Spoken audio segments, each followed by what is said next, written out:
Hello everyone, welcome back to my channel study with Jyoti. तो आज हम डिस्कस करेंगे सामाजिक अध्ययन बीटीसी या फिर डीएलएड सेकंड सेमेस्टर का जो फर्स्ट चैप्टर है, भारतवर्ष में प्रथम साम्राज्य की स्थापना। तो इसमें मौर्यकाल, गुप्तकाल और वर्धनवंश के बारे में पढ़ना है। तो फर्स्ट हम पहले मौर्यकाल पढ़ेंगे, उसके बाद गुप्तकाल और वर्धनवंश पढ़ेंगे। तो फर्स्ट है इसमें चंद्रगुप्त ने चाणक्य की कूटनीति एवं रण कौशल द्वारा नंद वंश के अंतिम शासक घनानंद को पराजित कर 322 ईसा पूर्व में मगध में मौर्य वंश की स्थापना की। यानी कि जो चंद्रगुप्त थे, इन्होंने चाणक्य थे, उनकी हेल्प से, उनकी रणनीतियों को, उनकी कूटनीतियों को अपना करके जो नंद वंश के अंतिम शासक थे घनानंद, उनको हरा करके 322 ईसा पूर्व में मगध की राजगद्दी पर बैठे या फिर मौर्य वंश की स्थापना की। नेक्स्ट इसमें मौर्य वंश का जो संस्थापक है वो चंद्रगुप्त मौर्य है। ये लाइन बहुत ही इंपॉर्टेंट है। और इनका जो जन्म है वह 345 ईसा पूर्व में हुआ था। यानी कि जो चंद्रगुप्त मौर्य है, इन्होंने मौर्य वंश की स्थापना की थी और इनका जो जन्म है वो 345 ईसा पूर्व में हुआ था। नेक्स्ट है, जस्टिन ने चंद्रगुप्त मौर्य को सेंड्रोकोटस कहा है, जिसकी पहचान विलियम जोन्स ने चंद्रगुप्त मौर्य से की है। यानी कि जस्टिन ने चंद्रगुप्त मौर्य को सेंड्रोकोटस कहा है और जिसकी पहचान विलियम जोन्स ने चंद्रगुप्त मौर्य से की है। नेक्स्ट इसमें विशाखादत्त कृत मुद्रा राक्षस में चंद्रगुप्त मौर्य के लिए वर्षल शब्द का प्रयोग किया गया। यानी कि जो विशाखादत्त कृत मुद्रा राक्षस है पुस्तक, तो उसमें जो चंद्रगुप्त मौर्य है उसमें चंद्रगुप्त मौर्य को वर्षल कहा गया है।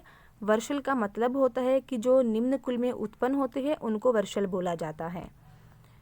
नेक्स्ट है, घनानंद को हराने में चाणक्य, विष्णुगुप्त, कौटिल्य, ये तीनों नाम एक ही व्यक्ति के हैं। चाणक्य, विष्णुगुप्त और कौटिल्य ने चंद्रगुप्त मौर्य की सहायता की थी, जो बाद में चंद्रगुप्त का प्रधानमंत्री बना। यानी कि जो नंद वंश का अंतिम शासक था घनानंद, उसको हराने में चंद्रगुप्त मौर्य की जो हेल्प की थी वो चाणक्य ने की थी। फिर बाद में चाणक्य ही चंद्रगुप्त का प्रधानमंत्री बना। चाणक्य ने अपनी एक पुस्तक भी लिखी थी जिसका नाम था अर्थशास्त्र। तो जो अर्थशास्त्र है तो इसमें राजनीति से रिलेटेड ही लिखा है। नेक्स्ट है, चंद्रगुप्त मगध की राजगद्दी पर 322 ईसा पूर्व में बैठा। नेक्स्ट है इसमें जो चंद्रगुप्त थे तो ये जैन धर्म की अनुयायी थे, यानी कि ये जैन धर्म को मानते थे। नेक्स्ट है इसमें चंद्रगुप्त मौर्य ने गुरु भद्रबाहु से जैन धर्म की दीक्षा ली थी।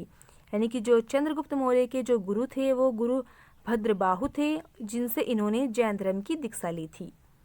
नेक्स्ट है, चंद्रगुप्त ने अंतिम समय कर्नाटक के श्रवणबेलगोला नामक स्थान पर बिताया।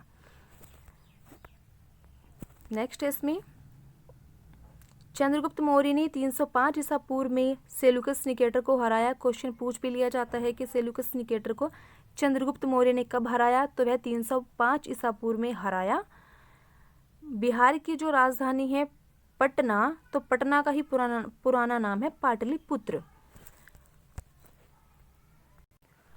जैसे कि हमने अभी पढ़ा कि जो सेल्यूकस निकेटर को चंद्रगुप्त मौर्य ने 305 ईसा पूर्व में हराया था, तो इन्होंने फिर सेल्यूकस निकेटर ने अपनी जो पुत्री है कार्नेलिया की शादी चंद्रगुप्त मौर्य से की और युद्ध की संधि की शर्तों के अनुसार 4 प्रांत काबुल, कंधार, हेरात और मकरांत चंद्रगुप्त को दिए।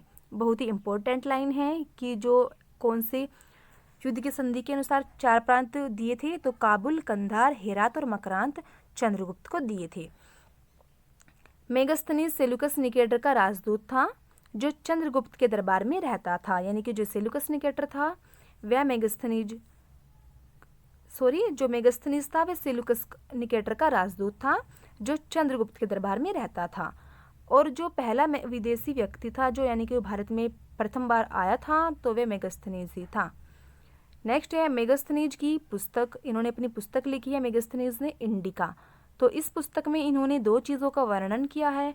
पहला इन्होंने पाटलिपुत्र के बारे में किया है, यानी कि जो पाटलिपुत्र है उसमें कितने क्षेत्र में फैला हुआ है, कितने दरवाजे हैं और कितने बुर्ज हैं।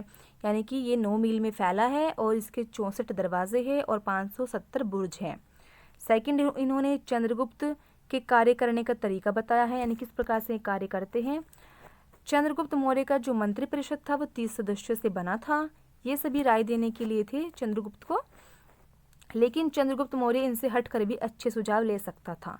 यानी कि जो चंद्रगुप्त मौर्य थे, तो जो इनका मंत्रिपरिषद के सदस्य थे ये 30 थे, ये सभी इनको सुझाव देने के लिए थे। लेकिन जो चंद्रगुप्त मौर्य थे इतने इंटेलिजेंट थे कि जो ये अपने जो सुझाव हैं ये अच्छे सुझाव खुद से भी ले सकते थे। नेक्स्ट है, मेगस्थनीज की पुस्तक यूनानी भाषा में लिखी थी। यानी कि जो इन्होंने पुस्तक लिखी थी मेगस्थनीज ने इंडिका, तो यह यूनानी भाषा में लिखी थी। मेगस्थनीज ने कहा था कि इनका जो जीवन था वह लग्जरी था। जिस कमरे में एक बार सो जाते थे उसमें फिर दोबारा नहीं सोते थे। नेक्स्ट है, लगभग 300 ईसा पूर्व में इन्होंने धर्म परिवर्तन किया। तब जैन धर्म व पाटलिपुत्र की हालत खराब हो गई थी। यानी कि इन्होंने 300 ईसा पूर्व में अपना धर्म का परिवर्तन कर दिया, तब जैन धर्म व पाटलिपुत्र की कंडीशन थी वो खराब हो गई। तो चंद्रगुप्त मौर्य ने जो श्रवण के बेलगोला में संलेखना करने गए, संलेखना करने इसलिए गए थे क्योंकि जो 3 साल से थी पाटलिपुत्र की जो मतलब कंडीशन थी वो बहुत ज़्यादा खराब हो गई थी। तो इन्होंने 3 दिन तक व्रत रखा, इन्होंने कुछ भी खाया पिया नहीं उसमें। तो इस वजह से इनकी 398 ईसा पूर्व में मृत्यु हो गई। BC मीन्स यानी कि बिफोर क्राइस्ट, यानी ईसा पूर्व इनकी मृत्यु हो गई। और जो चंद्रगुप्त मौर्य थे तो इन्होंने ही राजनीति की शुरुआत भी की थी। नेक्स्ट है, इसमें यूनानी लेखकों ने चंद्रगुप्त के लिए सैंड्रोकोटस नाम का भी उल्लेख किया है। यानी कि जो यूनानी लेखक है उन्होंने चंद्रगुप्त मौर्य को सैंड्रोकोटस नाम का उल्लेख भी किया है। अब देख लेते हैं मौर्य शासन व्यवस्था ने किस प्रकार से थी मौर्य शासन व्यवस्था। तो फर्स्ट इसमें साम्राज्य था। साम्राज्य 2 में बटा था, एक तो राजा और एक मंत्रिपरिषद। जो राजा थे वो आंतरिक व बाह्य आक्रमण से बचाव करते थे, और जो मंत्रिपरिषद थे ये राजा को सलाह देते थे।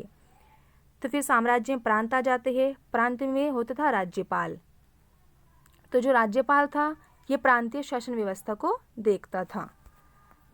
नेक्स्ट है जनपद। जैसे कि प्रांत, जैसे कि जो राज्य होते हैं उसको जो राज्य और प्रांत होते हैं वो बहुत ज़्यादा जनपद से मिलकर बनते हैं। फिर जनपद है, तो जो जनपद है तो जनपद में होता था स्थानिक। जो स्थानिक होता था वह स्थानीय शासन व्यवस्था को देखता था। नेक्स्ट है, जनपद में आ जाते थे नगर यानी कस्बे और गांव। तो इसमें जो गांव में ग्रामिक होता था तो वह गांव की समस्या देखता था, यानी किस प्रकार की गांव में समस्याएं हैं।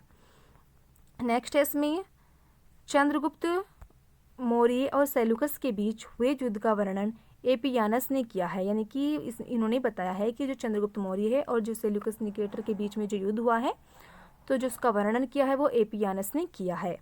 नेक्स्ट है, प्लूटार्क के अनुसार चंद्रगुप्त ने सेल्यूकस को 500 हाथी उपहार में दिए थे। यानी कि ये प्लूटार्क ने बताया है कि जो चंद्रगुप्त है उन्होंने सेल्यूकस निकेटर को 500 हाथी भी उपहार में दिए थे।